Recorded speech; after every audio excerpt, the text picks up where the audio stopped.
Well, good evening, everyone. It's good to be back online. This is Straight Talk with Nolan. So, today I would like to discuss or just speak a little about racism because we've seen in the last 2 weeks or so, racism is rife again in South Africa and it's posing a major threat to us.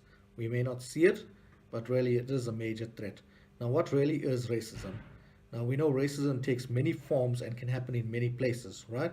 It also includes prejudice, discrimination, or hatred directed at someone because of their color, ethnicity, or national origin.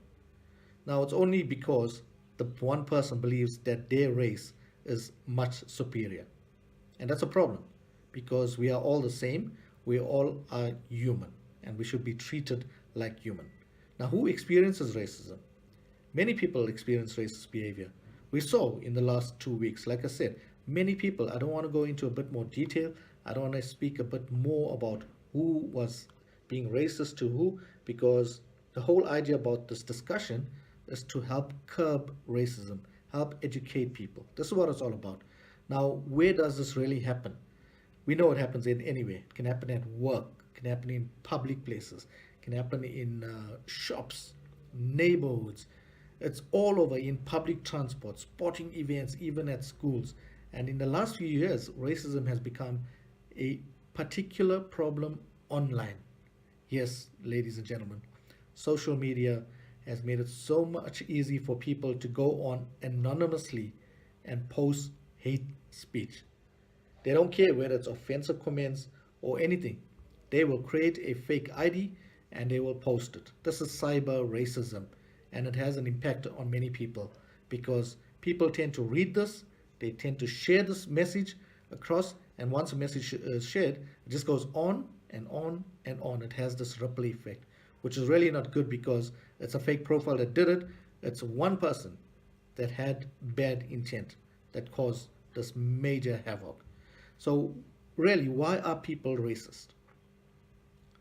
People aren't born with racist ideas, right? We know that. People are not born with it. People learn it. People are being taught to be racist. They don't understand what it is, but they just follow and go with the flow. Now, this remains really, really unfair to the majority of the people because we are here trying to build up our younger generation. Yet, there's so many people out there that inflict all these hate speeches into them, and it becomes a problem in our country. People become ignorant to it and they start feeding off this habit that's been taught to them by very, I would call it senior people. Okay? And it's a dangerous thing out there because we should not be doing this to our younger generation. In fact, we should be building our younger generation, helping them to understand what life is really all about. It's about treating each other with respect and treating everyone as a human. We all are humans.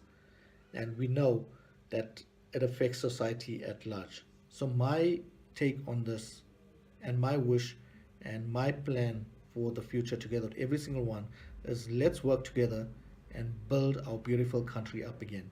I believe we can do it. We can stand together against racism.